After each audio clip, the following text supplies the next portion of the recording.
Hello friends, welcome to Kaushal classes. मैं हूं आपका दोस्त, आपका भाई कौशल नरवाल। सबसे पहले जो सीरियस कैंडिडेट है ना, जो फॉलो कर रहे हैं मुझे इस क्लास सीरीज को, सबसे पहले कमेंट सेक्शन में प्रेजेंट लिख दें। प्रेजेंट सर लिख दें, अपनी अटेंडेंस दे दें, ताकि मुझे पता चल जाए जो जो सीरियस कैंडिडेट हैं वो हर वीडियो को देख रहे हैं या नहीं देख रहे हैं। और साथ में लाइक कर दें। अब एक बच्चे का फोन आया था, मेरे पास मैसेज आया था, वो पूछ रहा था सर पेड क्लासेस भी देते हो? हाँ भाई, बिल्कुल देता हूँ पेड क्लासेस। मेरी फीस है कि आपको है ना हर वीडियो को लाइक करना है और उस पर कमेंट करना है प्रेजेंट सर। वही मेरी फीस है कि आप वीडियो देख रहे हैं या नहीं देख रहे हैं, इससे आपका फायदा हो रहा है या नहीं हो रहा है। अब बात करते हैं ना आपका टॉपिक के बारे में। सिंपल पास्ट टेंस पढ़ेंगे। सर ग्रामर की वीडियोस क्यों लेके आ रहे हो? मेरे भाई, अगर आप सिलेबस देखोगे ना तो उसमें से 70% सिलेबस आपका सिर्फ ग्रामर का ही दे रखा है। अगर आप सारे टॉपिक्स को मिला के देखोगे तो 70% टॉपिक है ना ग्रामर के हैं। आपके पेपर में भर भर के ग्रामर आने वाली है मेरे भाई। जैसे टीजीटी के आपके स्टेट में आती है। बहुत सारे बच्चे कंफ्यूज हैं, लिटरेचर कहाँ से करें भाई। लिटरेचर की आत्मकथा कहना छोड़ दो, लिटरेचर सिर्फ 5 या 6 नंबर का आने वाला है, इससे ज़्यादा लिटरेचर नहीं आएगा। मोस्ट पार्ट क्या करेगा आपका, कॉम्प्रीहेंशन सेक्शन और आपका ये ग्रामर सेक्शन लेके जाएगा। और जिसमें ज़्यादा मार्क्स बन सकते हैं ना, देखो सिलेक्शन आपके नंबर लिटरेचर में ज़्यादा आए या ग्रामर में ज़्यादा आए उससे फर्क नहीं पड़ता। जो टॉपिक ज़्यादा नंबर का है ना उसको सबसे पहले कवर करो। ठीक है, शुरुआत करते हैं। सिंपल पास्ट टेंस, ग्रामर की वीडियोस पक्का देखनी है। ग्रामर को 100% आपको पेपर में करना है, नहीं तो भाई पछताओगे। शुरुआत करते हैं। अच्छा, टेलीग्राम चैनल पे दे रखी है सारी की सारी पीडीएफ, सारी की सारी क्लासेस की। वहाँ से आप डाउनलोड करके अपने नोट्स बना सकते हैं। जो बच्चे पेड कोर्सेज खरीद रखा है किसी दूसरी क्लासेस का, वो भी इस वीडियो को ज़रूर देखें, क्योंकि आप रिवाइज भी कर सकते हैं, एक नई तरीके से सीख सकते हैं। क्योंकि इस वीडियो में आपको सिर्फ ये बताया जाएगा क्वेश्चन को टैकल कैसे करना है। ठीक है, चलिए सबसे पहले देखते हैं सिंपल पास्ट। अब वर्ब की सेकंड फॉर्म, अब वर्ब की सेकंड फॉर्म में बहुत सारे बच्चे कंफ्यूज रहते हैं भाई। वर्ब की सेकंड फॉर्म पूरी की पूरी इंग्लिश लैंग्वेज के अंदर एक ही जगह यूज होती है, और वो जगह यूज होती है affirmative sentence of past indefinite. Verb की सेकंड फॉर्म ऑफ वर्ब सिर्फ और सिर्फ इंग्लिश में कहाँ यूज होती है? अफर्मेटिव सेंटेंस में यूज होती है। किसके अफर्मेटिव सेंटेंस में यूज होती है? सिंपल पास्ट के। अगर आपको सिंपल पास्ट पहचानना है ना, तो सीधी सी बात है भाई, हेल्पिंग वर्ब तो इसमें लगती ही नहीं है, ऑक्सिलरी वर्ब इसमें लगती नहीं है। यहाँ पे सिर्फ किसका यूज किया जाता है? सेकंड फॉर्म ऑफ वर्ब का यूज किया जाता है, जिसको हम क्या बोलते हैं? पास्ट फॉर्म बोलते हैं। ठीक है, कुछ ऐसी रेगुलर वर्ब्स होती हैं, जो रेगुलर वर्ब्स होती हैं उसके अंदर हम क्या करते हैं, स्पेलिंग जो होती है किसी भी वर्ब की, उसके अंदर ईडी को ऐड करते हैं, ईडी सफिक्स को ऐड करते हैं और अपनी सेकंड और थर्ड फॉर्म बना लेते हैं। ठीक है, जैसे कि मैंने ले लिया कोल्ड, कोल्ड और कोल्ड। बच्चे ना एस्टेट कर लेते हैं, टीचर भी लग जाते हैं, लेकिन कई बच्चों को यही समझ में नहीं आता इस कोल्ड में और इस कोल्ड में क्या फर्क है।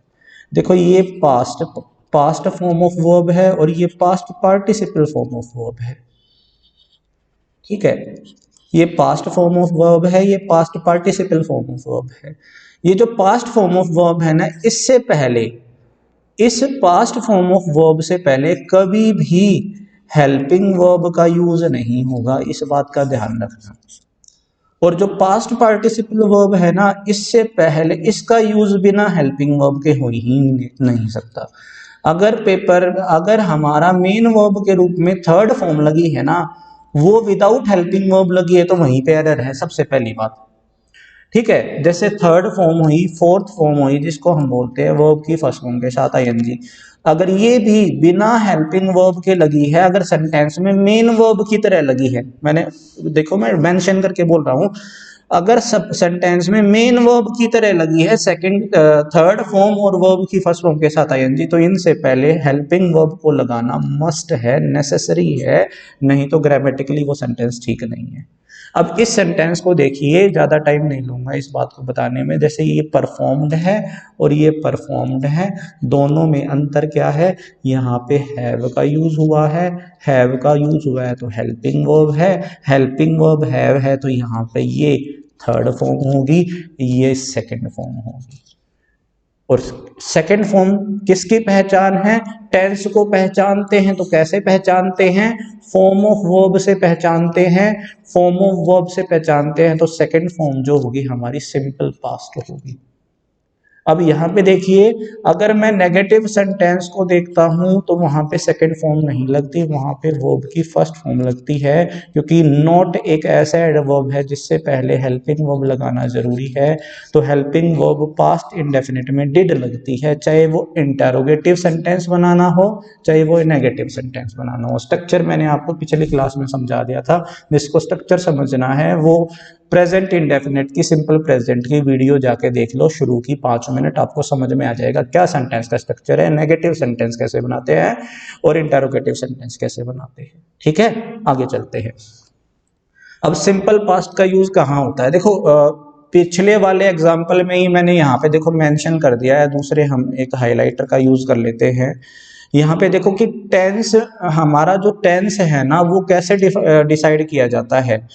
टेंस हमेशा डिसाइड किया जाता है एडवर्ब से। टेंस हमेशा कैसे डिसाइड किया जाता है? एडवर्ब से। एडवर्ब हमें बताती है कि उसका मोड ऑफ एक्शन क्या है, मैनर ऑफ एक्शन क्या है, और उसका टाइम ऑफ एक्शन क्या है। जैसे कि यहाँ पे यस्टरडे लगा रखा है और यहाँ पे क्या लगा रखा है? सो फार। अब यस्टरडे ऐसा हमारा एडवर्ब है जो पास्ट एक्शन को बताता है, और पास्ट एक्शन जहां भी होगा पास्ट एक्शन में हमेशा पास्ट इंडेफिनिट लगेगा। और सो फार एक ऐसा एक्शन है जो हमें, सो फार एक ऐसा एडवर्ब है जो हमें बताता है कि काम कंप्लीट हुआ है या इनकम्प्लीट हुआ है, तो उसमें प्रेजेंट परफेक्ट टेंस लगेगा। तो इसी तरीके से हम इसी सीरीज में आगे बढ़ते हैं, और ये सारी बात बड़े अच्छे से मैंने एक्सप्लेन की थी सिंपल प्रेजेंट टेंस की वीडियो में, नहीं देखी है तो जाके देख लो। बार बार ये क्यों बोल रहा हूँ? क्योंकि बहुत सारे कंसेप्ट वहां पे मैंने सिखाई थी, काफी लंबी वीडियो थी। उसको देखो, अगर आपका टाइम ज्यादा लगता है ना वीडियो देखने में, भाई 40 मिनट की वीडियो है, ये कैसे करूं? मैं कोशिश करता हूँ कि किसी भी टॉपिक से रिलेटेड एक भी ऐसा क्वेश्चन नहीं रहना चाहिए आपका जो पेपर में आ सकता है। अगर वो रह गया ना तो ये मान लो मेरी टीचिंग है ना फेल हो गई। ठीक है, मैं कोशिश करता हूं कि वो उस चीज से रिलेटेड सारी पॉसिबल क्वेश्चंस आपको समझा दूं। रूल्स नहीं करवाता मैं आपको, क्वेश्चंस करवाता हूं, सारे पॉसिबल टाइप्स के क्वेश्चन। एक रूल के ऊपर 3-4 तरह के क्वेश्चन बन सकते हैं। अभी देखते हैं कैसे बनते हैं। जैसे कि है ना, अगर कोई पास्ट एक्शन है, पास्ट एक्शन को हम कैसे पहचानेंगे? पास्ट एक्शन को हम पहचानेंगे किससे? आपके एडवर्ब से। कोई भी हमारा पास्ट एक्शन है या पास्ट डिनोटिंग एडवर्बियल है, एडवर्ब मैंने बताया अभी अभी, एडवर्ब ही हमें बताता है कि एक्शन का मोड क्या है या एक्शन का टाइम क्या है, एक्शन का मैनर क्या है, किस तरीके से काम हुआ है। तो एडवर्ब ही डिसाइड करता है कि इसको टेंस को एडवर्ब के हिसाब से हमारा टेंस लगाना है। ठीक है, देख लेते हैं कौन कौन से एडवर्ब हैं। भाई यस्टरडे, अगर सेंटेंस में यस्टरडे आ जाए, द अदर डे आ जाए, अगो, अगो और यस्टरडे सबसे इंपॉर्टेंट है, बैक आ जाए, बिफोर आ जाए, अर्लियर आ जाए, या एक वर्ड आता है ये लास्ट। देखो 3 ही वर्ड ज्यादातर पेपर में आते हैं, यस्टरडे, अगो और लास्ट। लास्ट के बाद कुछ भी लगाओ, last session, last year, last last decade, last season, last summer, last winter, कुछ भी लगा दो, लास्ट लगा होना चाहिए। लास्ट आते ही वो पास्ट एक्शन में कन्वर्ट हो जाता है। और दूसरा प्रेपोजिशन प्लस टाइम। ये प्रेपोजिशन और प्लस टाइम क्या है भाई? ये पॉइंट ऑफ टाइम है, ये पॉइंट ऑफ टाइम है। और जब भी सेंटेंस में सिर्फ कोई टाइम रेफरेंस दे रखा है और कुछ भी नहीं दे रखा है, तो वो हमेशा किसके अंदर माना जाता है? पास्ट के अंदर माना जाता है। अब प्रेपोजिशन प्लस टाइम, भाई कौन कौन सी प्रेपोजिशन हमें पढ़नी है इस केस में? At, in, on. देखो एक आपका आता है since for plus time, since for plus time, उसके साथ इसको बिल्कुल भी कंपेयर नहीं करना है कि सिंस फॉर और टाइम आपको दिखा और आपने पास्ट इंडेफिनिट लगा दिया, नहीं, ऐसा बिल्कुल भी नहीं करना है। सिंस फॉर प्लस टाइम के साथ अलग हमारा टेंस लगता है, अलग फॉर्म ऑफ वर्ब लगती है। और ये जो हमने दे रखी है एट, इन, ऑन आ जाए और उसके बाद टाइम आ जाए, तो इसके साथ हमेशा क्या लगा दो? सेकंड फॉर्म ऑफ वर्ब, जो हमें क्या बताती है कि कौन सा टेंस है? Simple past. अच्छा, एक क्वेश्चन ये भी बन जाता है कि कौन से टाइम के साथ कौन सी प्रेपोजिशन लगती है। देखो, जो क्लॉक के अंदर आ जाए ना, जो घड़ी के अंदर आ जाए, जिससे हमें है ना घंटों के बारे में पता चले, क्लॉक के अंदर जो आ जाए, क्लॉक वैल्यू जो होती है, उससे पहले एट लगाना है। सिर्फ क्लॉक को याद कर लो, क्लॉक वैल्यू से पहले एट लगाना है। देखो, प्रेपोजिशन के जो भी मिसलेनियस क्वेश्चंस हैं ना, जो फॉर्म ऑफ वर्ब के साथ जुड़े हुए हैं, दूसरे टॉपिक्स के, भाई एडवर्ब के हैं या मेरे भाई प्रेपोजिशन के हैं, कंजंक्शन के हैं, वो सारे मैं आपको साथ साथ करवाता रहूंगा। 6 o'clock आ जाए, 7 AM, 8 PM, dusk, dawn, night, ये इंपॉर्टेंट है। नाइट के साथ इनका यूज नहीं होता, नाइट के साथ एट का यूज होता है। महीने का नाम आ जाए, नेम ऑफ मंथ आ जाए, मार्च, नेम ऑफ ईयर आ जाए 2008, मॉर्निंग आ जाए, इवनिंग आ जाए, तो इनका यूज होता है।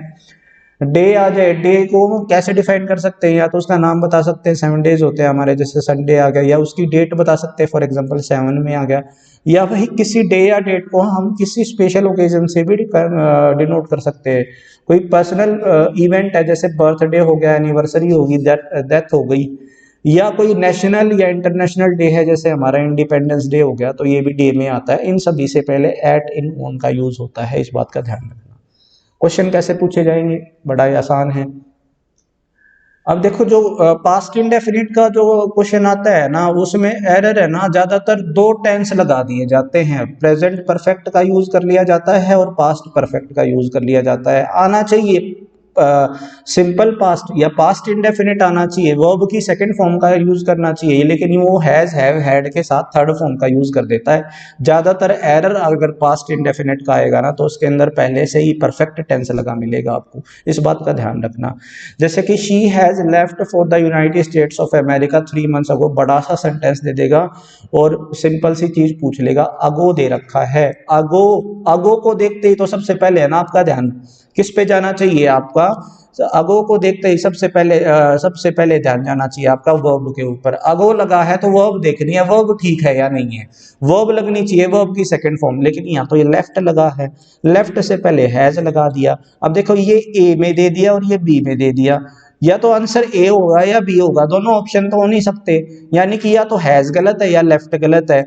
लेफ्ट गलत हो नहीं सकता क्योंकि सेकंड और थर्ड फॉर्म सेम होती है, लीव लेफ्ट लेफ्ट, तो ये सेकंड फॉर्म लगानी है हमें, थर्ड नहीं लगानी है।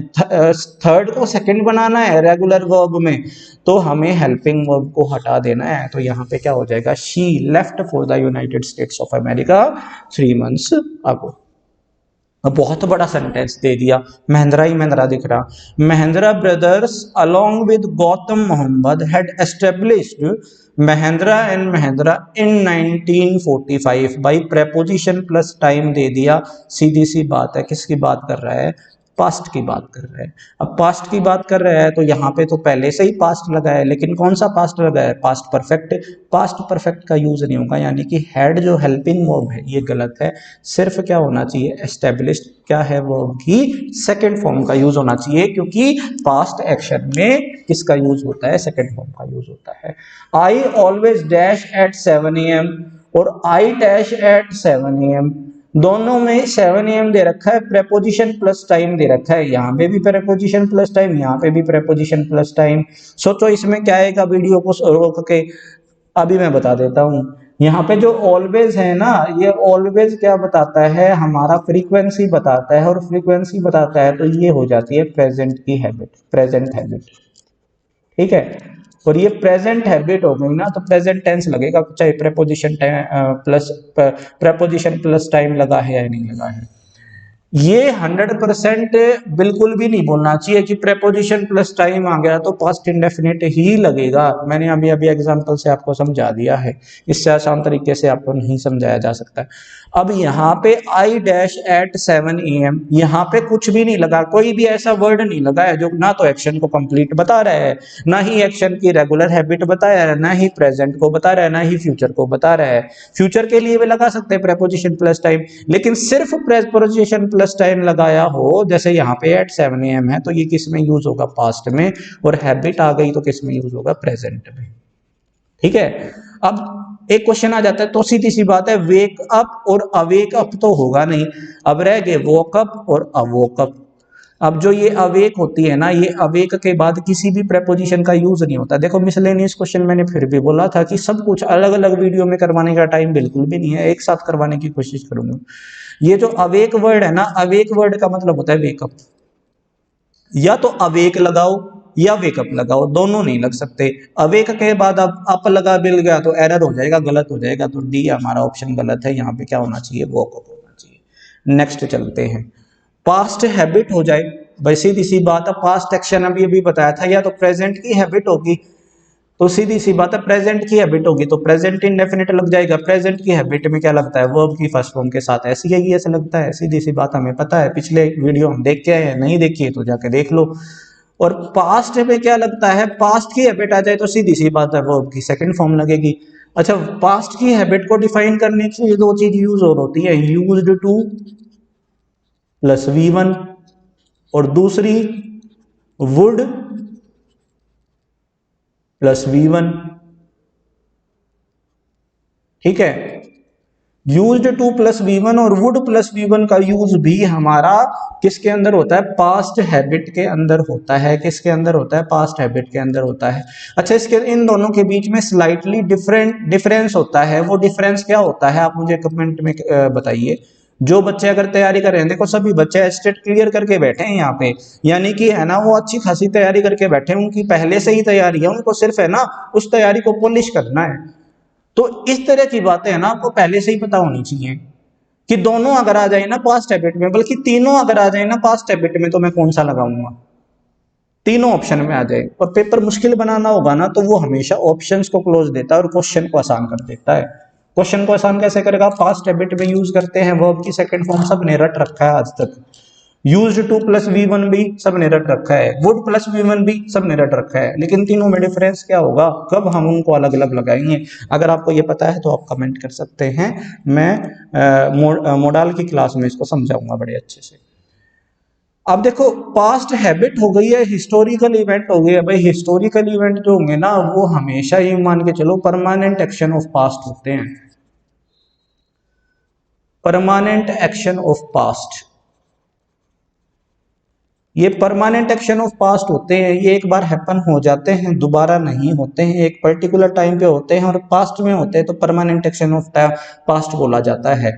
परमानेंट एक्शन ऑफ प्रेजेंट की बात करें तो present indefinite, permanent action of past की बात करें तो हिस्टोरिकल इवेंट में क्या आएगा हमारा, आपका पास्ट, सिंपल पास्ट आ जाएगा। जैसे इंडिया गॉट फ्रीडम, सीधी सी बात है, इसमें तो देखने की जरूरत नहीं है, बाकी तो ऑप्शंस में पढ़ूंगा ही नहीं, क्योंकि फ्रीडम मिली थी हमें इन 1947। ऐसे भी देख सकते हो, प्रेपोजिशन लगा रखी है, टाइम लगा रखा है, नहीं तो ऐसे भी देख सकते हो हिस्टोरिकल इवेंट दे रखा है। हिस्टोरिकल इवेंट आ गया तो पास्ट में ही होगा, वो दोबारा नहीं होता, ना तो प्रेजेंट में हो सकता है ना वो फ्यूचर में हो सकता, होगा तो वो अलग इवेंट होगा, वो वाला नहीं होगा।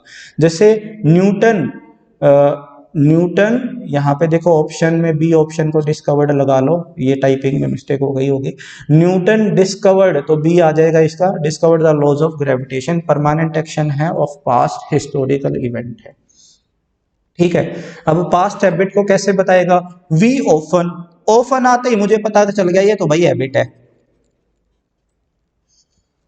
ऑफन आते ही मुझे पता चल गया ये तो हैबिट है, या तो इसमें सिंपल प्रेजेंट आएगा या इसमें सिंपल पास्ट आएगा।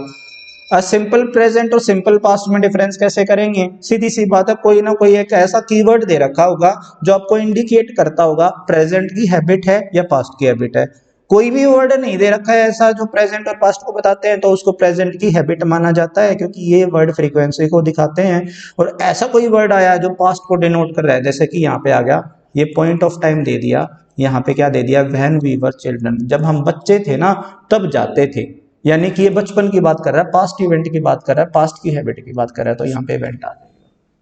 ठीक है, नेक्स्ट करते हैं पास्ट हैबिट, सॉरी यहाँ पे है ना थोड़ा सा दिक्कत होगी, ये रूल गलत टाइप हो गया, इसमें मैं बताता हूँ।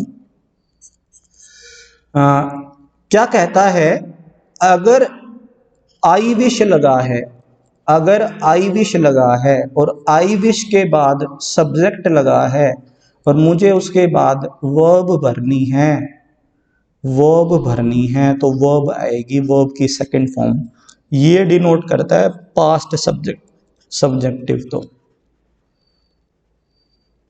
ये डिनोट करता है किसको? पास्ट सब्जेक्टिव को। ठीक है, ये किसको? पास्ट सब्जेक्टिव को डिनोट करता है। पास्ट सब्जेक्टिव क्या होता है? ये सब्जेक्टिव क्या होता है? ये देखो, मैं एक आपको वीडियो करवाऊंगा कंडीशनल सेंटेंस। क्या करवाऊंगा? Conditional sentence. उस कंडीशनल सेंटेंस की शुरुआत हम करेंगे मूड से, कि भाई सेंटेंस के मूड क्या हो सकते हैं। भाई दो तरह के मूड होते हैं, इंडिकेटिव मूड और सब्जेक्टिव मूड। इंडिकेटिव मूड यानी कि हमारे नॉर्मल एक्शन, और सब्जेक्टिव मूड यानी कि जब हम इमेजिनेशन करते हैं, जब हम किसी को विश करते हैं। ठीक है, किसको क्या करते हैं? विश करते हैं। ठीक है, तो यहाँ पे हमारा अगर पास सब्जेक्टिव है तो पास सब्जेक्टिव में वर्ब की सेकंड फॉर्म का यूज है, यानी कि पास्ट के लिए हम अगर हम कोई विश कर रहे हैं ना, तो हम किसका यूज करते हैं? वर्ब की सेकंड फॉर्म का यूज करते हैं। जैसे कि I wish I dash Mahatma Gandhi. ठीक है, तो यहाँ पे क्या आ जाएगा? सीन नहीं आ सकता, आई के साथ सीज नहीं आ सकता। तो ये मैं वैसे बता देता हूँ, प्रेजेंट सब्जेक्टिव का भी यूज होता है। प्रेजेंट सब्जेक्टिव का भी यूज होता है। प्रेजेंट सब्जेक्टिव का यूज करते समय हम वर्ब की फर्स्ट फॉर्म का यूज करते हैं, वो उस टाइम पे बताएंगे, समझाएंगे। यहाँ पे मैं सिर्फ आपको बता देता हूँ, अगर पास्ट के लिए यूज हुआ है तो वर्ब की सेकंड फॉर्म का यूज होगा, यहाँ पे सो का यूज होगा। अगर आप अच्छे से ग्रामर नहीं करोगे ना, तो पेपर में जाने के बाद आपका जो ये वाला टाइम है ना, ये पास्ट हो जाएगा। और पेपर होने के बाद मैं आपको बोलूँगा, और अगर आपने अच्छा पेपर नहीं किया और ग्रामर को अच्छे से नहीं पढ़ा, तो मैं आपको बोलूँगा और आप मुझे बोलोगे कि काश मैं है ना ग्रामर पढ़ लेता। भाई तो काश नहीं होने देना, इमेजिनेशन में नहीं जाने देना, सब्जेक्टिव मूड में नहीं जाने देना अपनी तैयारी को। यहाँ पे किसका यूज होगा? स्टडीड का। अब ये फिर से पास्ट सब्जेक्टिव का ही एक रूल है, इसको लोग बता देते हैं directly. It is high time, it is quite time, it is about time, it is time आ जाए और उसके बाद सब्जेक्ट दिख जाए तो वर्ब की सेकंड फॉर्म लगा देना। देखो भाई, मैं भी यही बताने वाला हूँ, लेकिन मैं आपको डायरेक्टली बता देता हूँ, ये बेसिकली इमेजिनेशन का पार्ट होता है कि काश ऐसा होता तो तुम ये कर लेते।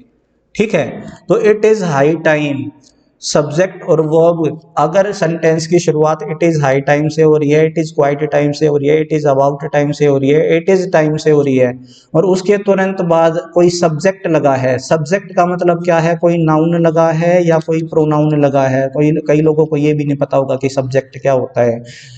अगर इट इज टाइम के बाद, इट इज हाई टाइम के बाद नाउन या प्रोनाउन लगा है, तो 100% उसके बाद वर्ब की सेकंड फॉर्म होनी चाहिए। अच्छा, ये होता क्या है? जैसे कि मैंने एक सेंटेंस बोला, it is high time, it is high time Ravi started studying. ठीक है, मैंने एक सेंटेंस लिखा, it is high time Ravi started studying. देखो ये मैं समझाता हूँ पास्ट सब्जेक्टिव होता क्या है और कैसे इस सेंटेंस में कैसे यूज होता है। ठीक है, फॉर एग्जाम्पल आज हो गई, फॉर एग्जाम्पल रवि एक कैंडिडेट है HSSC TGT इंग्लिश का। ठीक है, TGT इंग्लिश का, आप में से ही कोई होगा। अब उसका जो है ना डेट शीट डाल दी उसकी 22 मार्च को। ठीक है, और पेपर आने वाला है उसका 22 अप्रैल को। ये टाइम क्या है? हमारा प्रेजेंट का है। ये टाइम क्या है? हमारा प्रेजेंट का है। और उसको तैयारी कर देनी चाहिए थी भाई, जब हमारा एडवर्टीजमेंट हुई थी ना उसी टाइम पे। लगभग ये आपका एडवर्टीजमेंट किस में हुआ था? फेब में हुआ था। फॉर एग्जांपल मैं मान के चलता हूँ कि 25 फेब को हुआ था, मुझे एग्जैक्टली डेट याद नहीं है। 25 फेब को एग्जाम हुआ था, एडवर्टीजमेंट हुआ था, दोबारा से ये आए थे आपके फॉर्म। तो उसी टाइम पे शुरू कर देनी चाहिए थी, लेकिन रवि सोचता गया अगस्त में पेपर होगा, नवंबर में होगा, एचएसएससी है, ढीली ढाली एक ये आपका स्टाफ सिलेक्शन बोर्ड है, ये तो पता नहीं कब जाके पेपर लेगा, जब है ना डेट शीट आएगी तब पढ़ेंगे।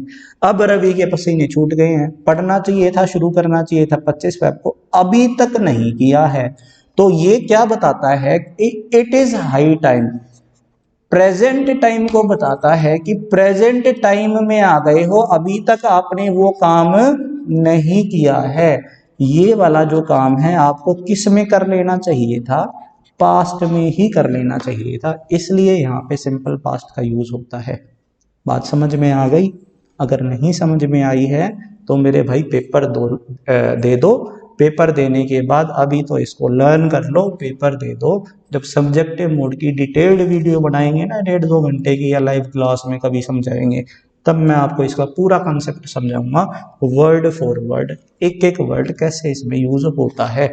सिर्फ एक छोटी सी कहानी से इसको समझने की कोशिश करना। नहीं समझ में आए, वीडियो को पीछे रिवाइंड करो, दोबारा से सुनो, समझ में आ जाएगा। याद क्या करना है, इट इज हाई टाइम आ जाए, सब्जेक्ट आ जाए, सब्जेक्ट में क्या होता है, या तो नाउन होता है या प्रोनाउन होता है, उसके बाद क्या लगती है, वर्ब की सेकंड फॉर्म लगती है।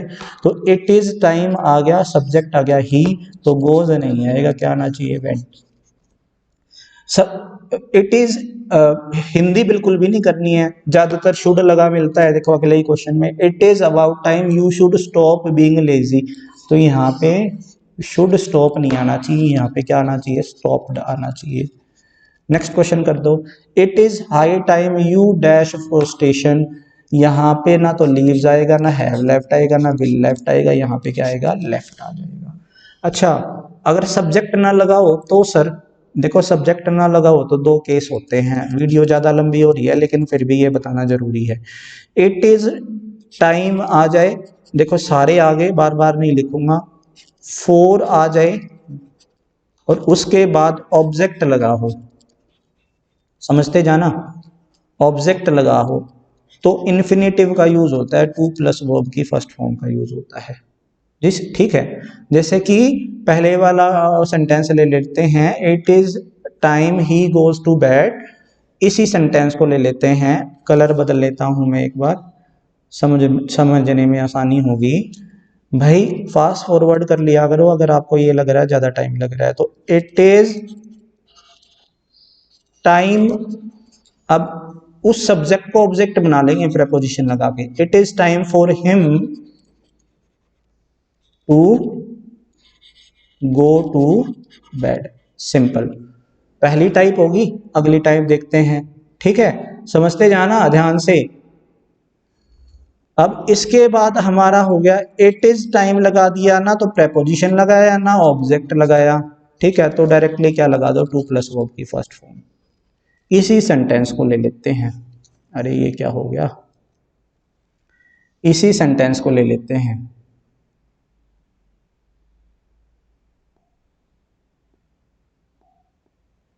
ठीक है,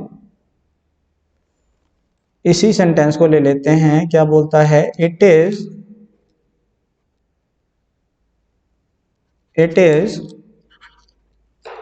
time to go to bed. चलो, डाउट हो तो कमेंट कर देना, मैं बता दूंगा, ठीक है। अब फिर से सब्जेक्टिव मूड आ गया एक और, पास्ट सब्जेक्टिव मूड, ठीक है, ये भी सब्जेक्टिव मूड का ही पार्ट है, लेकिन ये हम इन तरह के स्ट्रक्चर्स में हमेशा सेकंड फॉर्म का यूज होता है, इसलिए आपको बताना जरूरी है।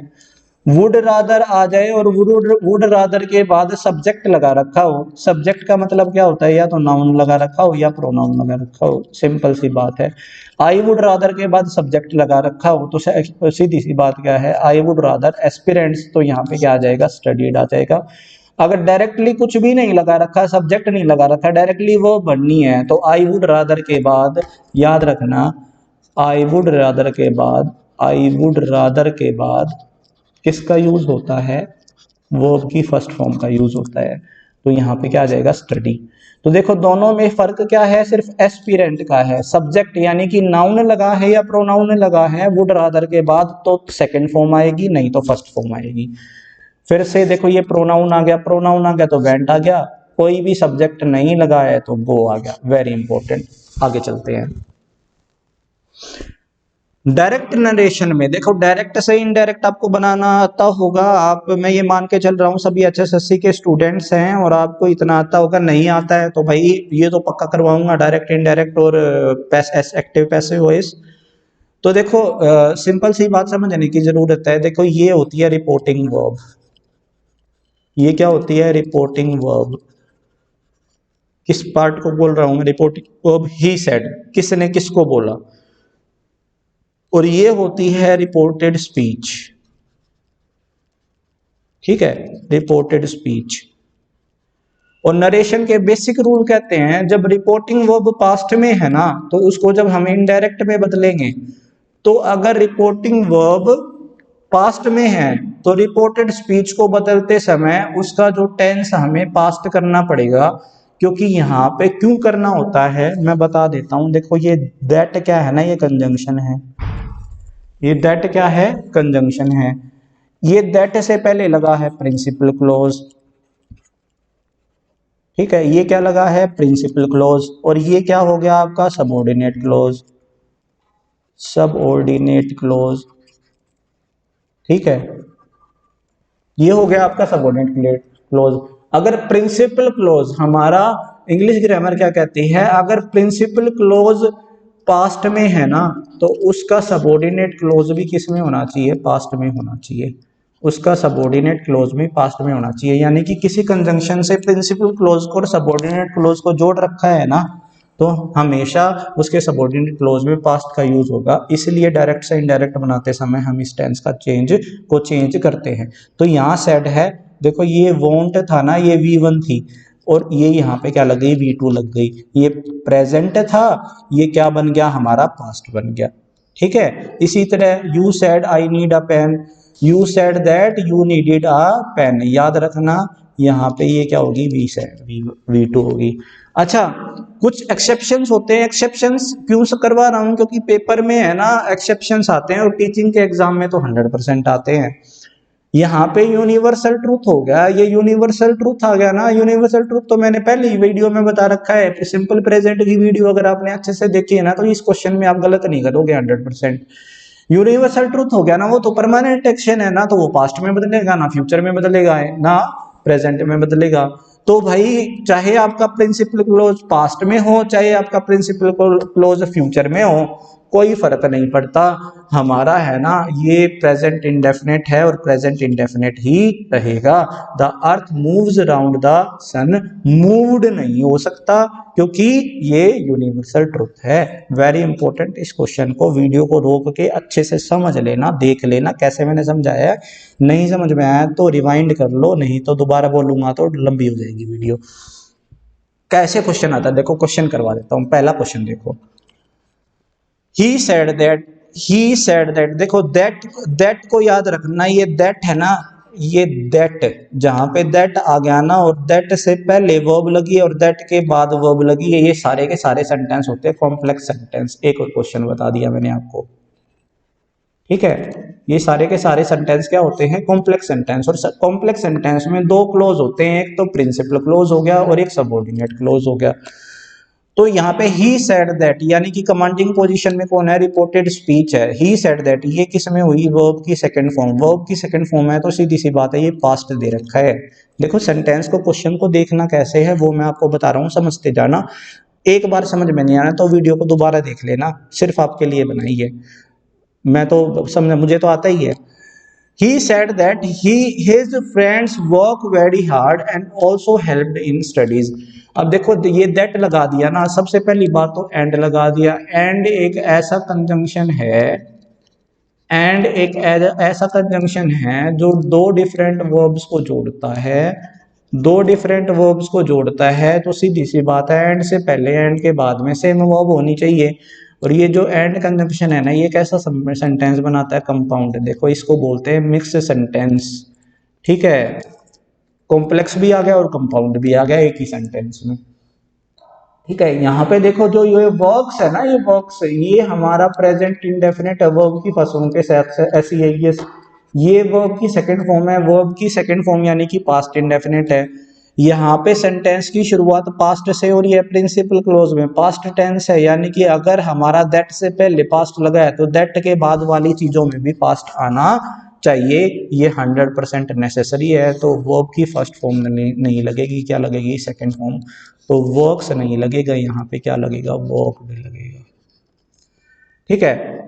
हर father told that the sun shined during the day. अरे ये तो यूनिवर्सल ट्रूथ हो गया, यूनिवर्सल ट्रूथ आ गया। तो प्रिंसिपल क्लोज, क्या प्रिंसिपल क्लोज के फादर भी इसको नहीं बदल सकते, यहाँ पे शाइंड नहीं आएगा, क्या आएगा?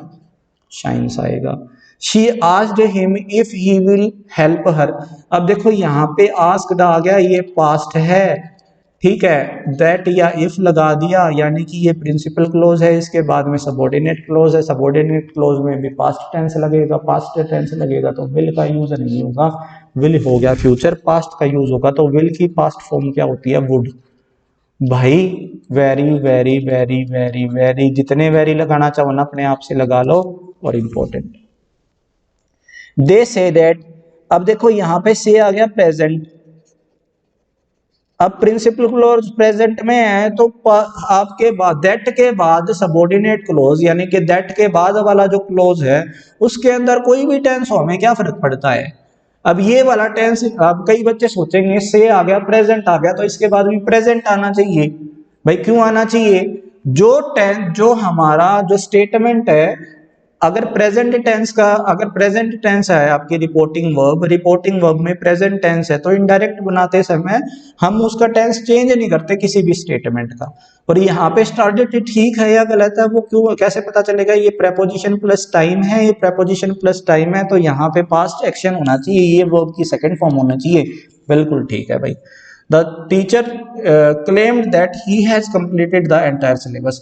अच्छा, सिर्फ सिंपल प्रेजेंट की बात नहीं है, अगर ऐसा कोई प्रेजेंट है ना, जैसे प्रेजेंट परफेक्ट है, तो प्रेजेंट परफेक्ट या प्रेजेंट कॉन्टिन्यूअस है, अगर हमारा ये प्रिंसिपल क्लोज जो ये रिपोर्टिंग वर्ब जिसे हम कहते हैं, ये अगर पास्ट में है ना तो वो भी बदल जाएंगे। तो यहाँ पे हैज का यूज नहीं होगा, यहाँ पे किसका यूज होगा? हैड का। ठीक है। आई होप आपको सारी बातें समझ में आई होगी। सिर्फ एग्जाम ओरिएंटेड वीडियो थी, अगर आपको पसंद आई ना, अगर आपने यहाँ से कुछ सीखा क्वेश्चन को कैसे करने हैं, तो इस भाई वीडियो को शेयर कर लिया करो। मेरी फीस यही है कि आप एक लाइक कर दिया करें, एक शेयर कर दिया करें उन बच्चों के पास जो पेड कोर्स नहीं खरीद सकते हैं, और तीसरा एक कमेंट कर दिया करें, अपनी अटेंडेंस दे दिया करें प्रेजेंट सर। इससे ज़्यादा मुझे कुछ नहीं चाहिए। आज के लिए इतना ही, नेक्स्ट वीडियो में करेंगे continuous tense. Thank you and very